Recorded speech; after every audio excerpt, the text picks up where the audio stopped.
if you had been a pollster going to knock on the door of my family's home, my father would have said and asked, "Are you a liberal or conservative?" He was, "Oh, I'm a conservative," But if you talk to him about the oil lobby controlling the legislature here in Texas, if you talked about the power of the Walmarts to squeeze out small businesses like him, you scratched as progressive a human being as you're ever going to want to be in front of.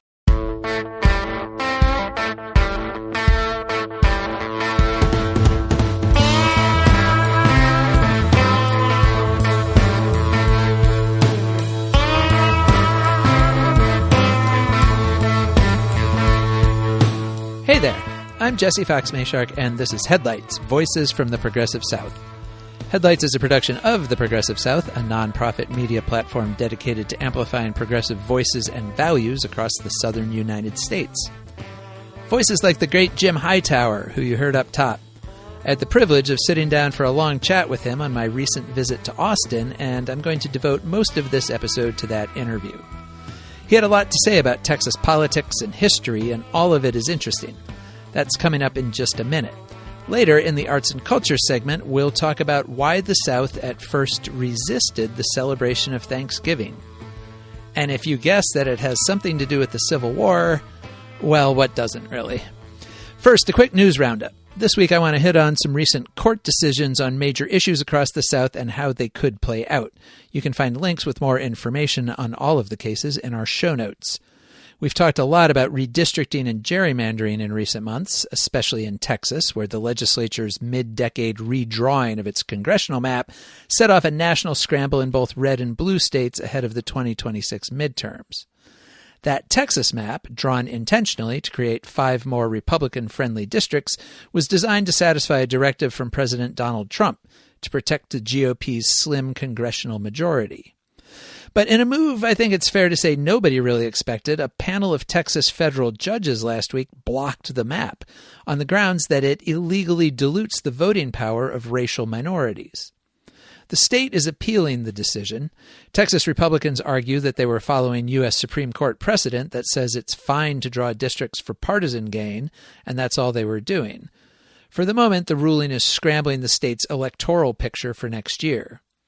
Of course, the broader question of whether diluting racial minority power is even a problem is currently before the U.S. Supreme Court in the Louisiana redistricting case that we have also talked about here. Maybe with that case in mind, the Supreme Court quickly agreed last week to hear the appeal filed by Governor Greg Abbott. The urgency is amplified by an oncoming December 8th filing deadline in Texas for candidates in next year's congressional races. The court's conservative majority may not need to settle the issue of racial redistricting in order to dispense with the case. There's a Supreme Court precedent from 2006 indicating a preference for courts to not mess with election laws too close to an actual election. The justices could also decide to consider the case and let the lower court ruling stand. In any case, a decision is probably coming soon. Likewise, an interesting ruling in Tennessee last week on the deployment of the National Guard in Memphis may have an indeterminate shelf life as the state appeals. Hundreds of Guard troops have been patrolling the streets of Memphis since October, when Governor Bill Lee sent them in coordination with the Trump administration, ostensibly to try to bring down the city's high crime rate. Local officials sued to block the deployment, and last week a judge in Nashville, Chancellor Patricia Head Moskal, ruled that Lee had probably overstepped his authority under state law and issued a temporary injunction against the use of the Guard for law enforcement. This follows a pattern of challenges to deployments of Guard troops in other cities, including Los Angeles, Chicago, and Portland, Oregon. In those cases, federal suits have been brought because the president ordered the deployments over the objections of state authorities.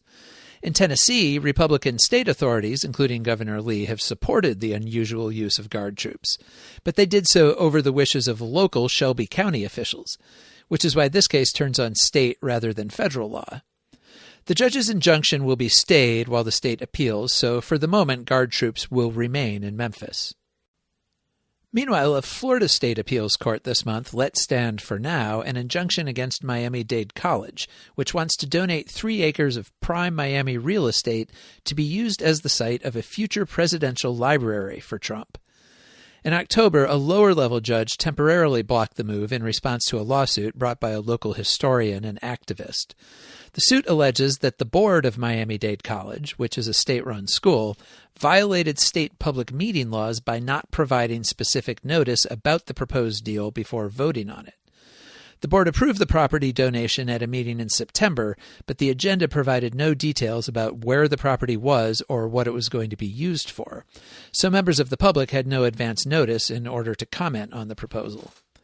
The Miami-Dade County Property Assessor's Office says the 3 acres are worth about $67 million.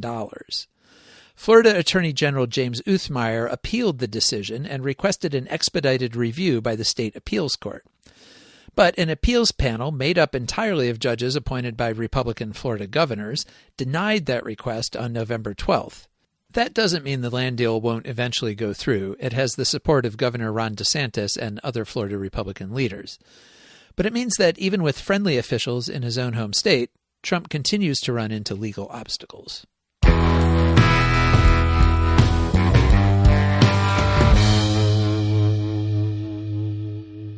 Okay, now we're to my interview with Jim Hightower.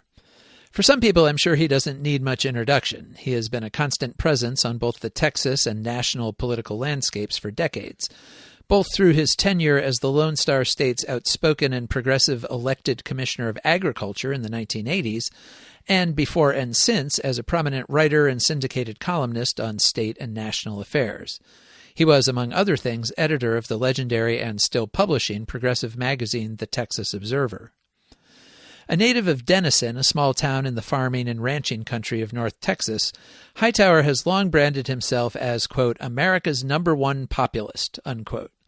He has long argued, and you'll hear him argue again in this interview, that the Democratic Party lost its moorings when it embraced corporate patrons at the expense of its traditional working-class base. That has become a common critique of the party in recent years, and especially since Kamala Harris lost to Trump in the 2024 election. But it's a drift Hightower started raising alarms about decades ago. He endorsed the Reverend Jesse Jackson's run for president in 1988, seeing in it the possibility of a multiracial working-class coalition. He opposed President Bill Clinton's signing of the NAFTA free trade agreement in 1993 on the grounds that it would enrich American corporations but hurt American workers. Hightower was part of a colorful group of Texas liberals and reformers who came to prominence in the 1980s and 90s, which also included Governor Ann Richards and the legendary journalist Molly Ivins. That group and its successors have been out of power now in Texas for most of this century. But Hightower, who is now 82, hasn't lost either his hope or his sense of humor. He still writes regular commentary and these days records short regular podcasts as well. You can find his work on his website, jimhightower.com. He's deeply versed in Texas political history and is able to connect current events to previous eras all the way back to the prairie populism of the late 1800s. I wanted to hear about all of that, as well as his thoughts on current opportunities for progressive politics in the state. It was a real pleasure to talk to him. This is a bit longer than our usual interviews, but well worth the time. So, Seth, let's go to the tape. All right. Jim Hightower, thank you so much for joining me. It's just a real honor and privilege. Oh, no, it's my pleasure. And I should note we are here at the Austin Beer Garden having a couple of IPAs. And Superliner IPA brewed right here within 30 feet of where we sit. That's right. So if you're going to be in Austin, this is a good place. Yeah. Check it out. Yeah. You may hear a little bit of background noise, but that's just Austin ambiance here. Very much so.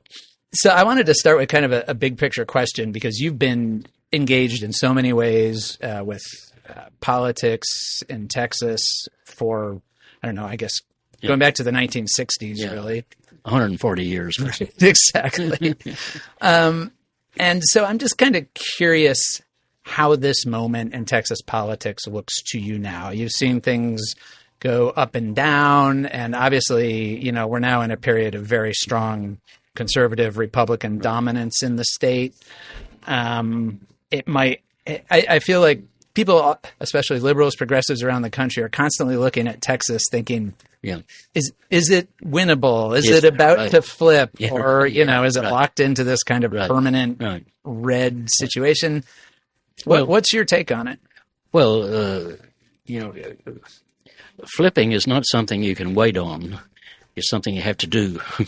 And there have been too many pundits and politicians who keep waiting on particularly the claim was early on, well, the population is trending overwhelmingly to Mexican American, and we're now a minority state. And so once that clicks in, everything's going to be great. But meanwhile, the Democratic Party remained a corporate party or a corporate appeasement party. I'd put it like that, against an overtly autocratic, plutocratic Republican operation, added to by the MAGA madness in the state. So they are prevailing, but you said we're in a period of Republican dominance or right-wing dominance. That is true, but it is now a wobbly dominance. They have overreached with policies that the people of Texas do not support. For example, vouchers in schools. They finally had to force that through with money and with just brute action in the legislature, in the governor's office, but overwhelmingly unpopular, and particularly in the rural areas of our state, because those schools in rural county, that's the main employer. And probably the county commissioner or the state representative has at least one relative who's working in that school and drawing money from it, and they know the importance of it being a little d democratic institution in their community, and they do not want corporate schools coming in. Texas is an anti-corporate state. It began as such when in the populist movement that swept our country in the 1870s and 80s started in Texas. Started in a little town called Lampasas, just about 120 miles north of where we sit. 4 farmers sitting around a kitchen table saying, "We got to do something," because they were being gouged by the bankers who cheated them on loans, and then they were being gouged by the railroads who cheated them on hauling their crops to market. So that was a tremendous rebellion that eventually swept the country. 43 states had a populist movement. They elected governors, they elected state representatives, elected U.S. senators, very powerful, truly grassroots, incredibly progressive movement that included women, that included black people, that included labor within its ranks and in its leadership positions. So that is the true heart of Texas, in my view, and that goes back a long way. But the original Texas Constitution, for example, outlawed banks. You were not allowed to create a bank.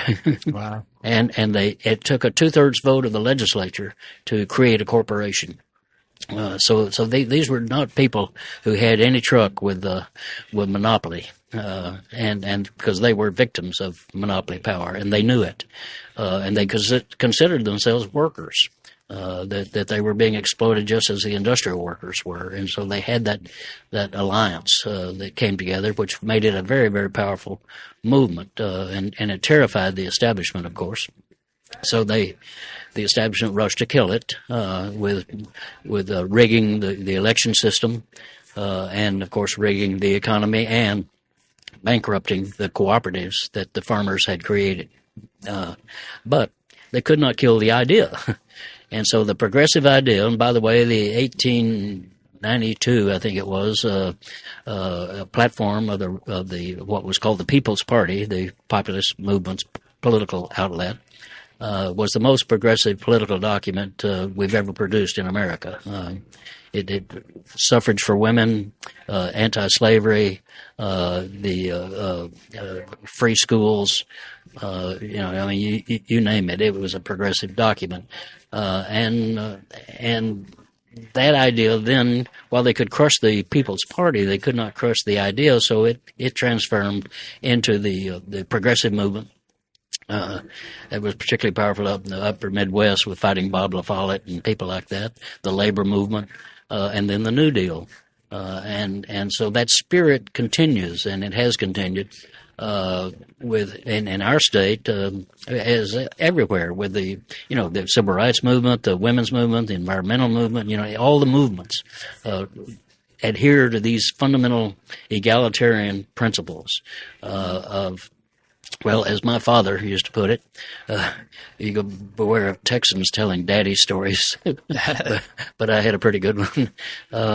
And he was he was a small businessman, came off a tenant farm, and made a lower middle class living for my family, including my two brothers and myself, allowing us to get a leg up and get ahead a little bit.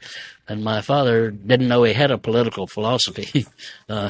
He would have been embarrassed to have been told he had one, but he did. And he expressed it in these terms. He said, everybody does better when everybody does better. And that's the truth. And that is a strong political reality that progressive politics and Democratic Party politics, for sure, needs to center on.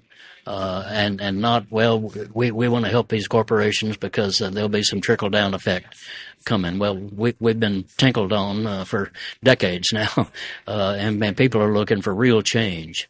And so that has been true throughout the history of Texas. We've ebbed and flowed, as other states have, particularly in the South, with very progressive governments, and then the money people come in and wreck that. So we had the populists, then we had the progressives, then we had the labor movement, and we in the civil rights movement, of course, and we came into for example, in the 1950s here, the money people were in charge of the Democratic Party, which was the government at the time, and so a guy named Allen Shivers was the governor, and he owned what he called a plantation down in the Rio Grande Valley.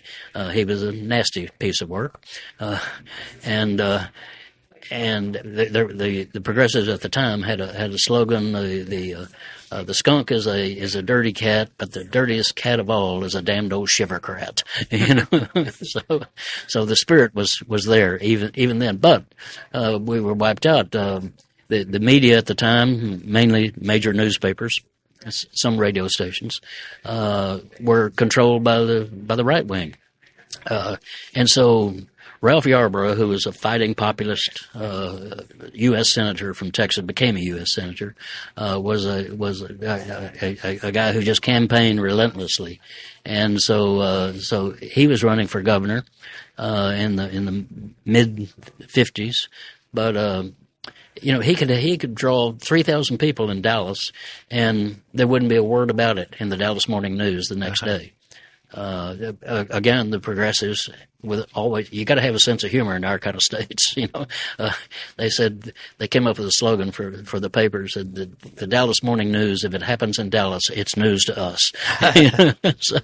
But they didn't just moan about it. They created the Texas Observer in 1957, one of the earliest progressive statewide publications that built on the old populist publications that were very local at the time, and then they also, with labor, putting up some money and doing some organizing, went into East Texas to work with African American families, because you had to pay to vote in those days. Mm-hmm. There was the poll tax. It amounted about $25 today. It's hard enough to get people to vote without saying, by the way, you owe me $25. So they went around, and the unions actually put up the money that paid the poll tax for black families throughout East Texas, and that made a difference. And then we ran people for local office and state office and national office. So that movement produced Barbara Jordan, a member of Congress from Houston, produced Bob Eckhart, who was U.S.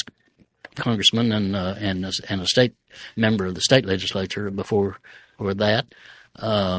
It produced Ralph Yarborough in the U.S. Senate, the most progressive force for public education in the country at the time. So you worked for it, right? Yes, I did work for Yarborough in Washington, in his Washington office for a couple of years, and learned enormous sums of how to stand up for what you believe in, and he did, and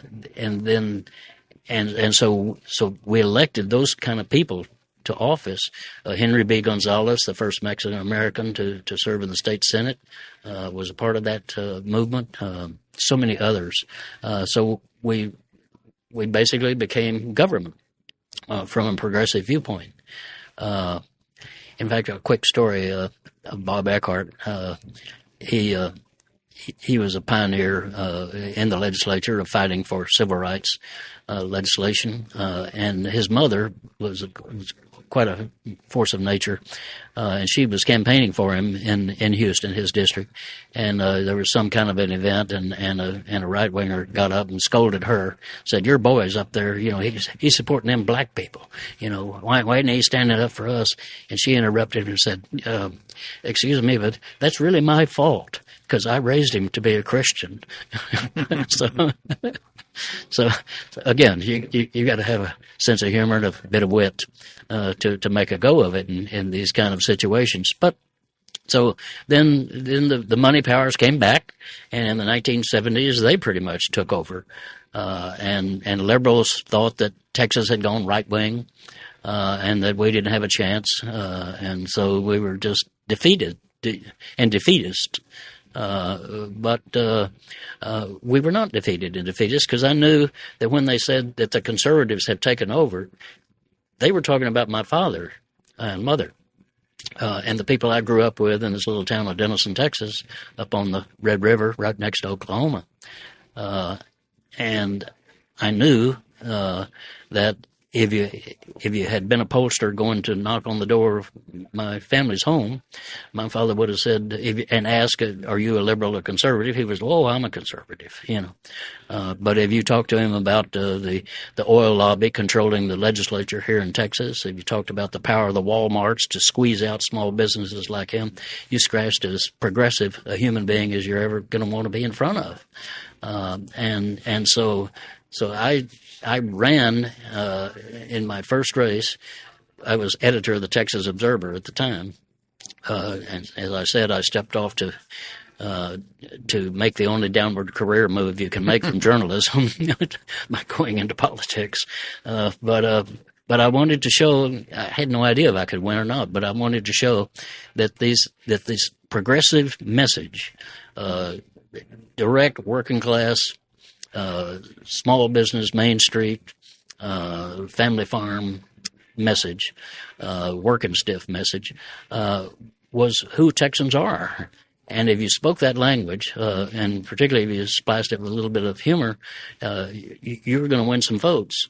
And so I stepped off to make that run, and to the amazement of the political establishment as well as the media establishment at the time. Well, they said, "Well, you can't win. You're editor of the Texas Observer, a liberal publication." But what they didn't know was that I had a subscriber in every county in Texas, at least one subscriber. So I had a network, and that subscriber would be willing to host a little thing in their home or on their block or whatever. And that's real politics. If you go at it hard enough and long enough, which I did, and then I came. It's a little anecdote of populism at work. I was in Tyler, Texas, which is sort of at that time was the sort of Texas capital of the Old South.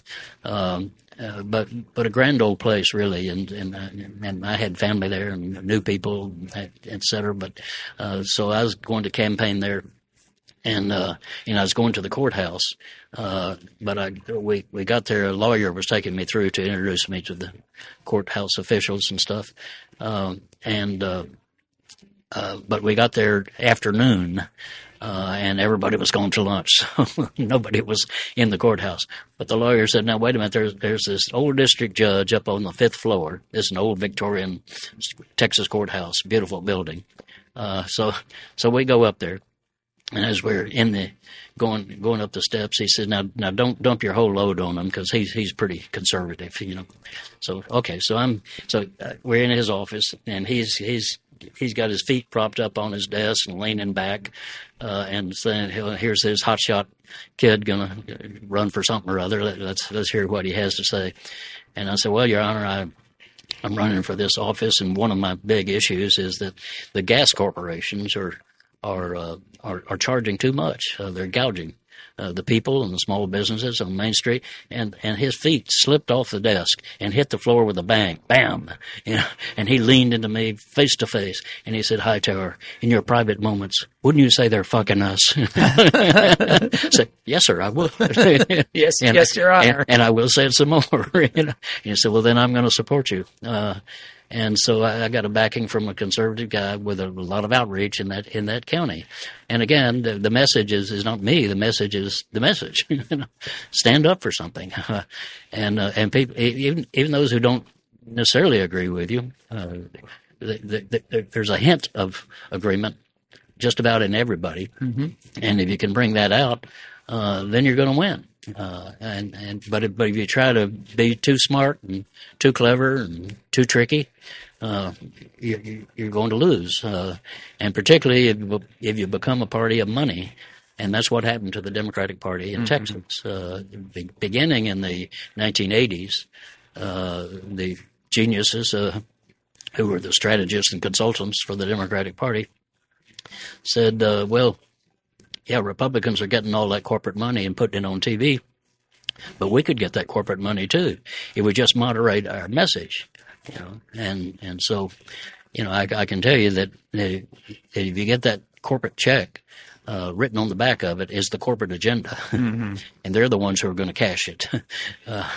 And so that's what happened to our party. Quit being a party of working class and everyday people. And so those people quit being our party, and it just got worse and worse. The more we lost, the more the geniuses decided that we just need a little more money and put up better TV ads. But they quit doing door-to-door campaigning. They quit doing in the cities, and they quit doing rural campaigning at all. And it just. A little example was the Hillary Clinton's race against Trump in 2016. To get a yard sign, you had to pay $5. Huh. You know, I mean, a yard sign is the cheapest political investment you can make because it says to other people, "Oh, there's one of me too over here," and it establishes legitimacy in a community. But to charge for a yard sign was just beyond comprehension. And what did $5 mean to that campaign? Nothing. But it was the stupidity of these campaigners who basically, these consultants, who basically believed that politics was all about money. And so we became about money. And then the National Democratic Party was doing the same thing. Tony Coelho was a member of Congress out of California, mm-hmm. the agribusiness center of the state, and he spoke to the Democratic caucus in Congress and say, "We can get that corporate money too. I get it in my campaigns, and we can get it if we just be for certain kind of tax benefits, and if we be for just give them what they want." Yeah, we just sliding down our commitment to labor unions and et cetera. And so stupidly not seeming to realize at all that of course they were selling out the people they were counting on for votes, and they were not really getting the votes of the people they were getting the money from. So it was an act of political suicide. The good news is that is beginning to change. Well, and so in terms of thinking about like where the needs and the openings are, and I mean, these are national questions, but thinking about Texas in particular, like we are in this prolonged period, obviously, of conservative Republican dominance. Right. They can point to what they would say are the successes of that. Texas continues to grow. The economy continues to grow. Austin has obviously had this big boom. But I'm curious, in your view, you had the back in the 90s, you proposed something called the the Doug Jones average. Right. That, we shouldn't be looking at Dow Jones. We should be looking at how Doug Jones down the street is doing. Right. Well, like, what is the situation in Texas now for working people, for middle-class families? And are there areas there where there's room for the kind of outreach that you're talking about? There's definitely room. There's room from miles and miles of Texas. It is the prevailing attitude. Texas is not a right-wing state. It's not a Republican state or a conservative state. It's a non-voting state. We generally have the lowest voter turnout of any other state in the country. And that is because our message is not resonating with people. It's not that they then want to go vote for Republicans, though some did for Trump because it was an anti-establishment thing. But they couldn't vote for the Democratic Party. I'll give you one example, national example, that I wrote about just over a year ago. There was a big pipeline fight in West Virginia and in Virginia and North Carolina. Mm-hmm. A consortium of utility giants, private utility giants, were going to ram a pipeline through for natural gas that they didn't admit, but it was really going to be natural gas to be exported to South America and Europe. But they were just ramming this thing through, going county to county to get permits. But the local counties were not approving their permits because they were ramming it through people's farms, right through communities, through national parks, through watersheds, and et cetera. So it was just a corporate arrogance, gone run amok. And so basically over about 6 years of these individual battles, county by county, all across the South, they defeated this pipeline. And because the company said, well, it's not financially feasible for us. We're not going to get the permits. And so they were pulling back on it.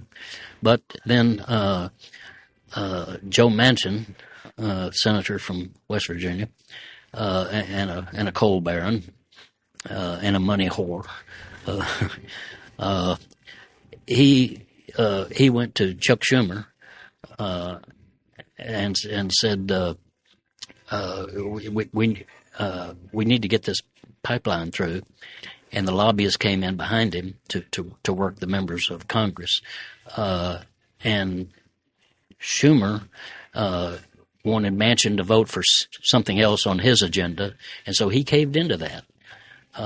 And so BAMO, without any public debate, without any involvement of local people at all, BAMO, that pipeline got approved. And in the face of all of that energy and organization that had gone on at all those local levels, right? You've just kind of thrown all that away. Well, yes, and those people noticed that. So then when Chuck Schumer came out in the next election and said, we need you to vote for us, they said, hello, do you remember us? We were the ones fighting that pipeline that you greased the skids for. And so the voter turnout plummeted in those states, and certainly the Democratic voter turnout. So you can't just screw the people and think they won't notice. And so that's the kind of, so we got to get back to just old time politics with a new time technology and all that stuff. I understand that, but fundamentally you got to touch people. A group called not Public Citizen, I know them, but anyway, they're based in Chicago. A guy named George Gale created it and ran it. Then they were in about 17 states, doing grassroots, very grassroots, Saul Alinsky style organizing, door to door, around very local issues, about drainage after floods, that kind of thing, and very successful. And so he went after Trump won in 2016. He organized, and I think it's 5 or 6 Midwestern red states, door-to-door canvassing Not going up and knocking on the door and somebody shows up and you say, "Are you a Democrat or Republican?" Just saying, what would you like to see happen here in your community? Not even just your county or city, but maybe just your local neighborhood. What's missing, and just pulling them out, and they would say things like, "Well, that utility bill is just driving us nuts because we can't afford it, and it's dinner or it's pay the utility bill." So things like that would come up. Railroads coming through their dangerous. Railroads coming through their neighborhood at all hours of the day and night. So those kind of very local issues came out, and then the canvasser would say, "Well, what about these immigrants? I understand that's a big issue with conservatives." And they said, "Oh yeah, we've got to stop these immigrants." And he said, "Well, are they having an impact here in your town?" No, they're really not. I don't know any of them. And then you say, "Do you understand that they don't get health care, and if they don't get health care, they're going to spread sickness?" I mean, oh well, no, I hadn't thought of that. And so you can reach people, but only if you're there. Mm-hmm. A TV ad isn't going to do it, mm-hmm. or an internet post. I mean, it can have an effect, but mostly a negative effect because you put negative material on ads. Right. Or all of these texts that we all get. People right. asking for money. Yeah, right. Yeah. I had a guy say in the last election said, "I'd like the Democratic Party just wants to ask me how I feel, mm-hmm. not can I send $1?" Right. That's so negative. But the consultants have been in charge, and that has got to change, and it is changing. Well, here in Texas, yes, we have Republican dominance, but we have one of the most progressive members of the Congress of the United States right here as our member of Congress, Greg Casar. Mm-hmm. And he's got a district runs from southeast Austin down to San Antonio, and he's now chair of the Progressive Caucus, the largest caucus in the Congress. And having a real impact. And Greg's about 35, 36 years of age, so he's changed politics. And he's bringing out a new bunch of politics and a new bunch of political organizers who do understand that organizing is rather crucial to whether you're going to win or not. Especially if you're not going to be chasing those big corporate checks, exactly, right? Exactly. And they've learned, which Bernie Sanders pioneered, how you can stand on anti-corporate platforms and get real money mm-hmm. from people who are not corporate and are angry about corporate. And so the money is not the barrier.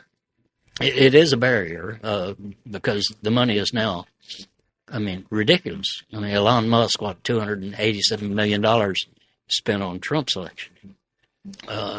And so, it used to be $100,000 contribution used to be considered outrageous, and now $100 million is considered standard. Right. Well, Trump did campaign saying he said to the oil companies, "Give me $1 billion, and I'll deliver billions more to you." Yeah. And he's doing that. He's doing it. Yeah. That's the system. So people are angry about that money, but the Democratic Party, as a party, will not stand up to say, not only will we not take corporate money, but we think corporate money is anti-democratic and must be outlawed, mm-hmm. Which the old populist party did do. Well, I want to jump on that P word, populism, because you've embraced that all along. You call yourself America's #1 populist, and obviously you've just been talking about kind of the populist and progressive traditions right. that you're tapping into there. But obviously in the Trump era, there's been a lot of talk about populism, particularly as sort of the populism of the right. And so I wonder, as somebody who, for example, you were critical of Bill Clinton over the NAFTA agreement. Right. And so here we are, 30 plus years later, where that became something that Trump ran on. Yeah. Like NAFTA's killing you. And he made inroads because of that. And so I guess from your point of view, like, is it validating or is it frustrating to see that being co-opted in that way? No, it's totally frustrating. But it's also untrue. Trump could not deliver on any of that, and he ended up giving in to a worse NAFTA than we had. And now he's in a mess with having alienated any true partners that we might have in the world for business and trading, and at the same time he's knocking down workers and knocking down Main Street businesses and farmers and et cetera. So you have to go at it like that. He turns out to be demonstrably and almost insistently a corporatist rather than a populist, and that will out as it has been. Right. When he does go after corporations, it's because he thinks they're not sufficiently deferential to him. Yeah. He's only personally mad at them, but he's delivering for them, big time.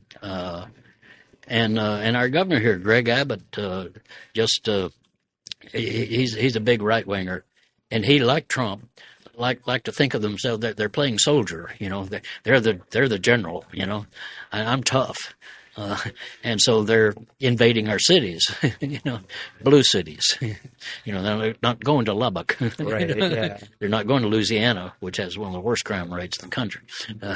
So they're just revealing themselves, and again thinking they're fooling the people, and they are fooling some, but for the most part they're not.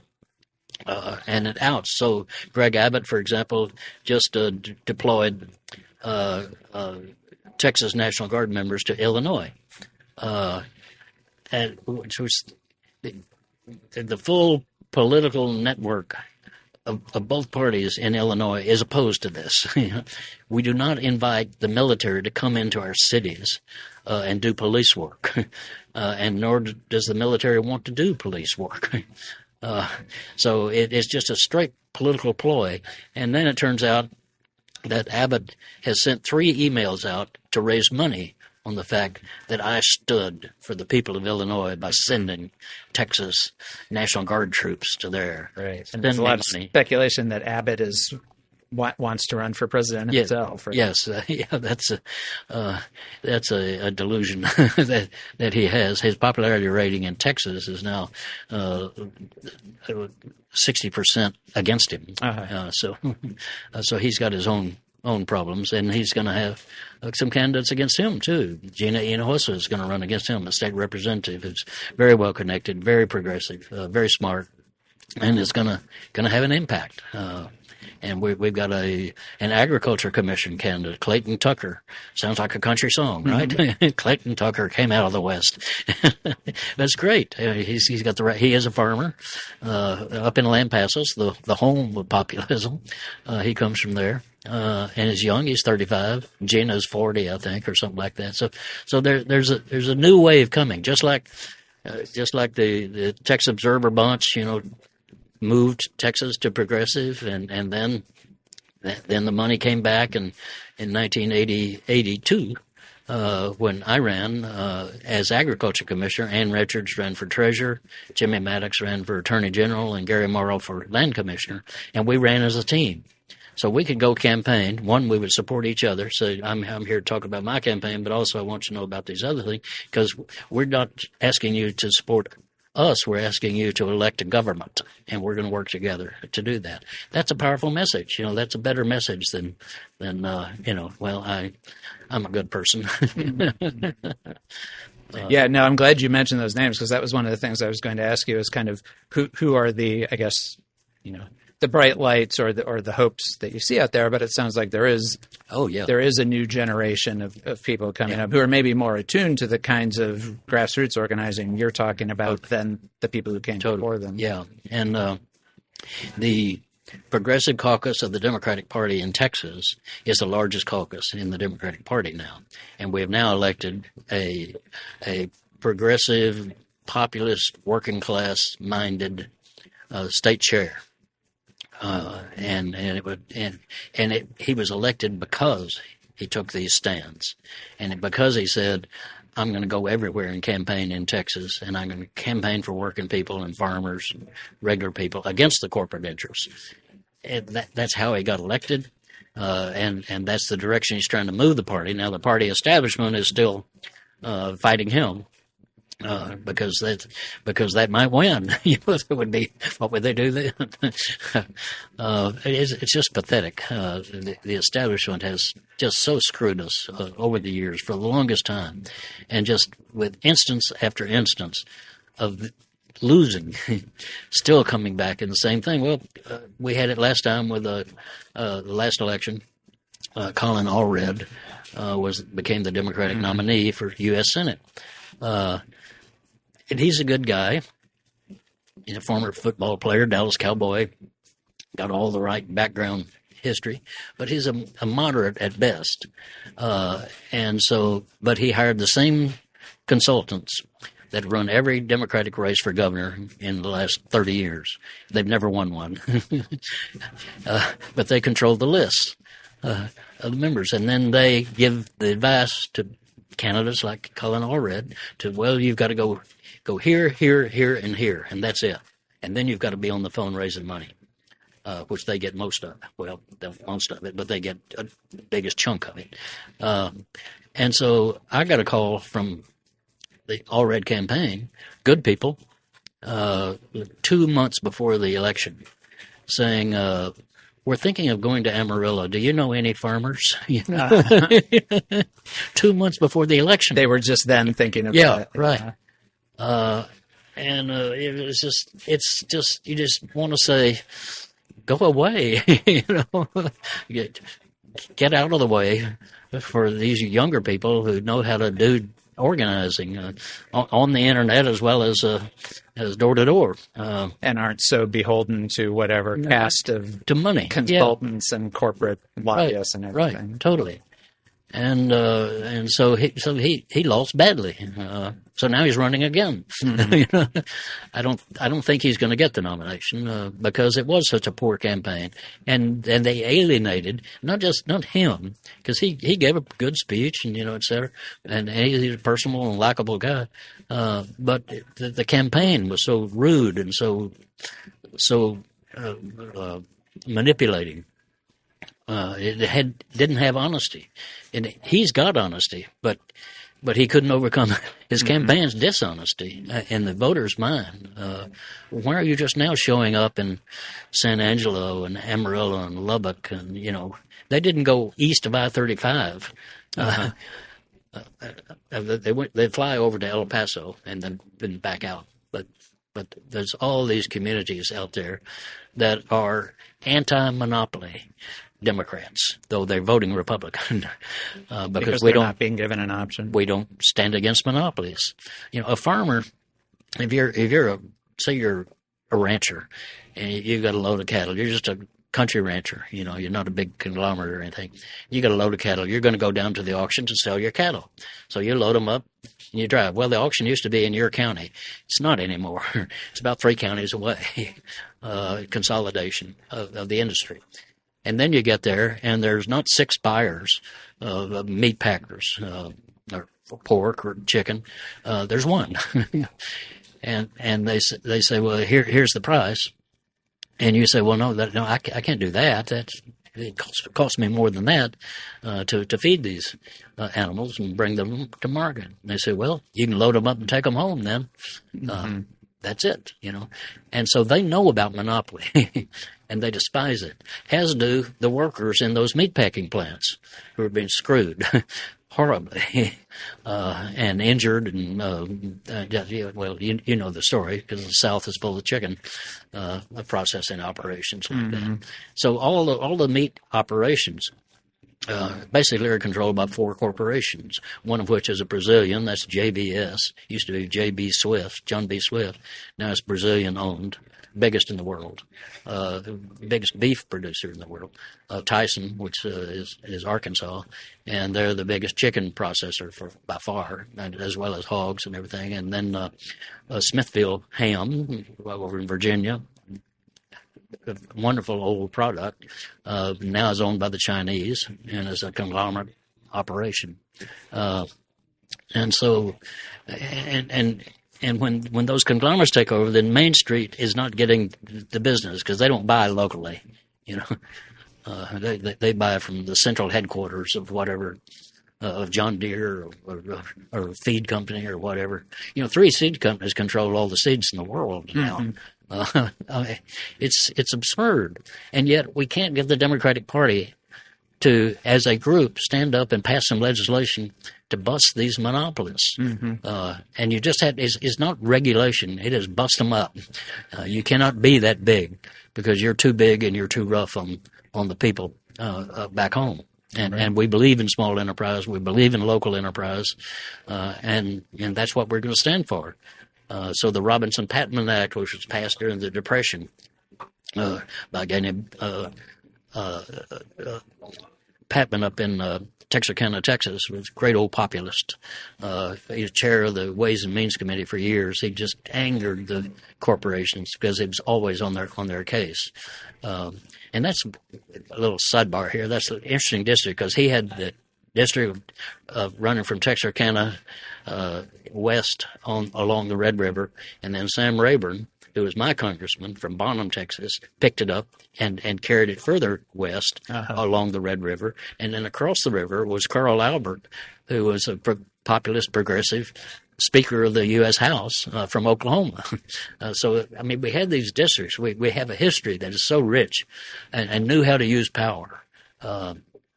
Sam Rayburn said once that in a rally, well, it is true that there are many people here in this district who are more qualified than I am to serve in the U.S. Congress, but luckily none of them are on the ballot. So again, humor is key to populist politics. As I say, it's the key that opens the mind. Sure. If you have a little humor, particularly self-deprecating humor, and use it early and often, people will give you a break. Along those lines, and maybe as a wrap-up question, I can't talk to you and not ask about Molly Ivins because I'm of the journalistic generation that kind of, when I found her first collection, it was just revelatory. I knew nothing about Texas politics, but just the fact that you could write about politics with that combination of obviously deep knowledge, but also great humor. Yeah. And I'm just wondering, I mean, obviously she's been gone for a while now, but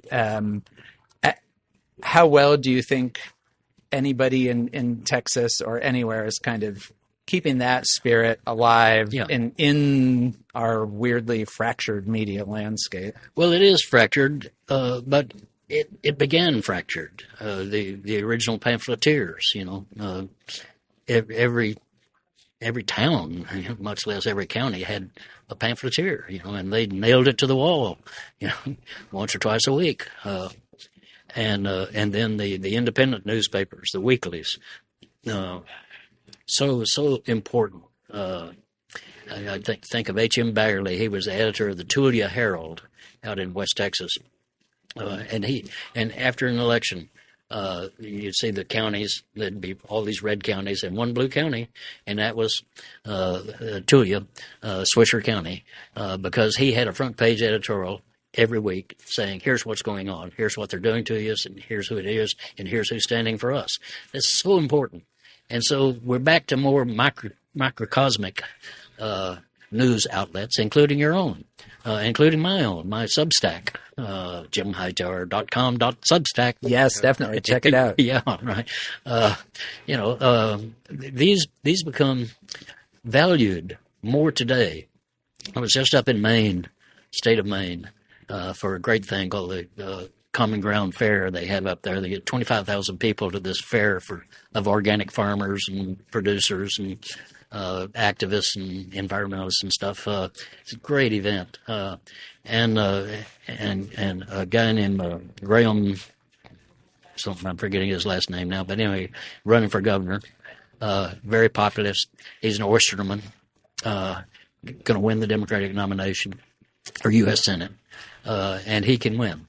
And 2 or 3 good people are running for governor up there, and so, but Graham told me that he had been listening to my podcast. I'm on about 100-something radio stations across the country, one of which is WERU in Blue Hill, Maine, and that stands. They call it We Are You. We are WERU. We Are You. It's a terrific station combining music with populist issues. And he told me he'd grown up listening to my podcast on that radio station, and that had inspired him to think about running for office. And that's the case with me too, because I like I say, I was in college before I knew the word populist.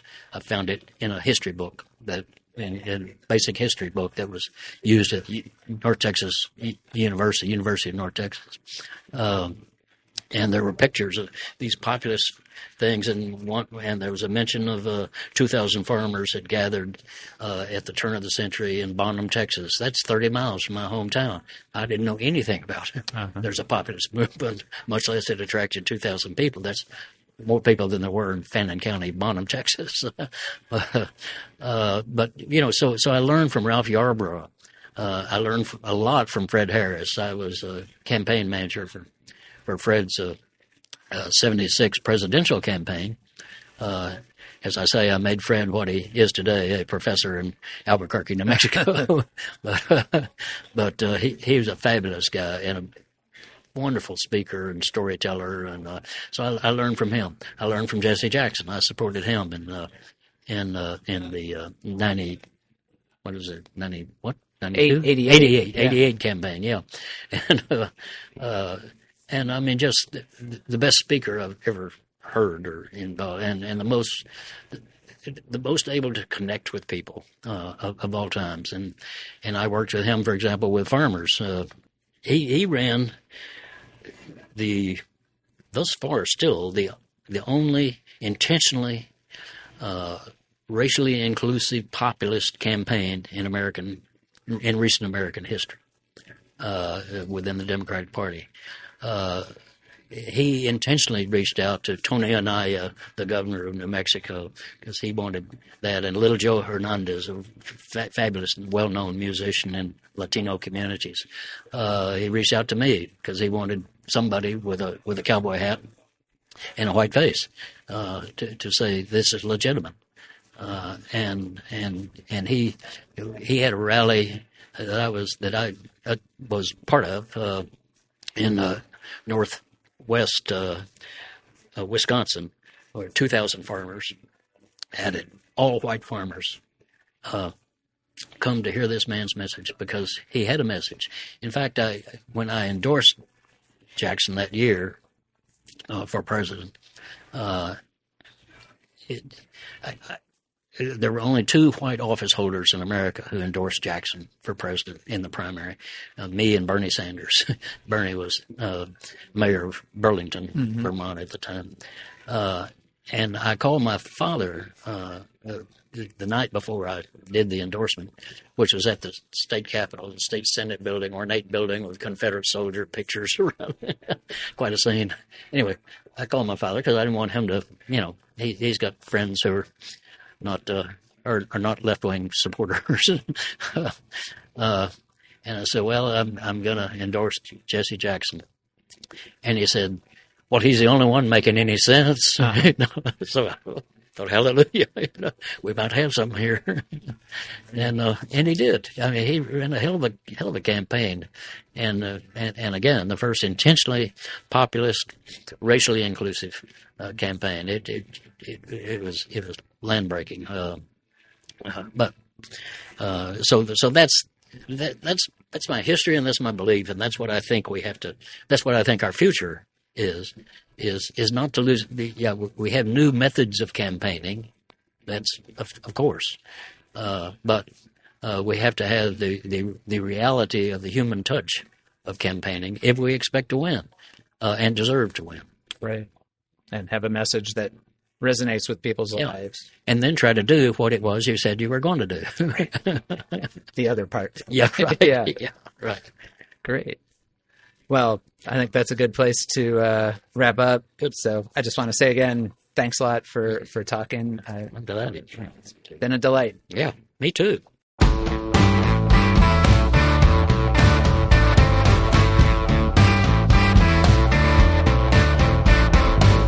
This is Thanksgiving week. In the South, we celebrate Thanksgiving with at least as much gusto and enthusiasm as anywhere else in the country, if not more. Over the years, the Southern Thanksgiving spread has developed its own regional staples like pecan pie and the beloved green bean casserole. But it wasn't always so. The South was the region of the country most resistant to the adoption of both the Thanksgiving holiday and its designated foodstuffs. As a cheeky headline on the website Atlas Obscura puts it, for decades, Southern states considered Thanksgiving an act of Northern aggression. That's basically true. Thanksgiving first grew in the early 1800s as a regional holiday thanks to a campaign led by New England magazine editor Sarah Josepha Hale, who successfully lobbied several northern and midwestern state legislatures to adopt the same day for an annual Thanksgiving. But her efforts became associated, especially among pro-slavery Southerners, with the Christian politics movement of the day, which called for social reforms and the abolition of slavery. Hale herself was an abolitionist. An editorial in the Richmond Whig newspaper in 1856 opposed the idea of a Thanksgiving Day without work, which it said would encourage drunkenness. That same year, Virginia Governor Henry Wise wrote Hale an angry letter in response to her request for a proclamation, saying he would not endorse, quote, this theatrical national claptrap of Thanksgiving. Not all Southern states were so resistant. In 1858, Alabama, Georgia, Mississippi, and North and South Carolina adopted Hale's date of the last Thursday in November. Still, it was President Abraham Lincoln, also under Hale's influence and seeking ways to create unity in the northern states in the midst of the Civil War, who declared the first national Thanksgiving in 1863. And when the Confederate States rejoined the United States, it came with a whole new national holiday, and a menu derived mostly from Yankee foods like turkey, pumpkin, and cranberries. There was some continued resistance in the South, especially during Reconstruction. A Baton Rouge newspaper wrote in 1868 that while federal offices were closed for the day, there was little other observance. It said, very little preparation had been made for big dinners. Turkeys are scarce, pumpkins are not fashionable eating in these latitudes. And in 1873, the Alexandria Gazette in Virginia reported, quote, the President's Thanksgiving Day was observed here only partially, all the grafts of New England custom upon a Virginia stock having so far found but moderate growth. The holiday's traditions seeped in over time, and were embraced by white Southerners more readily after Reconstruction ended and federal troops departed. Southern families even warmed to the menu, which to this day remains dominated by pantry staples of 19th century New England. In other words, as with so many things in the South, even our holidays come with fraught histories. But that doesn't mean we shouldn't enjoy them. I hope yours is great.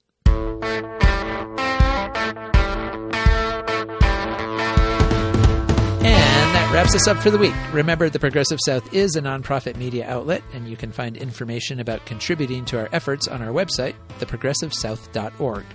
If you do feel moved to make a donation, thank you.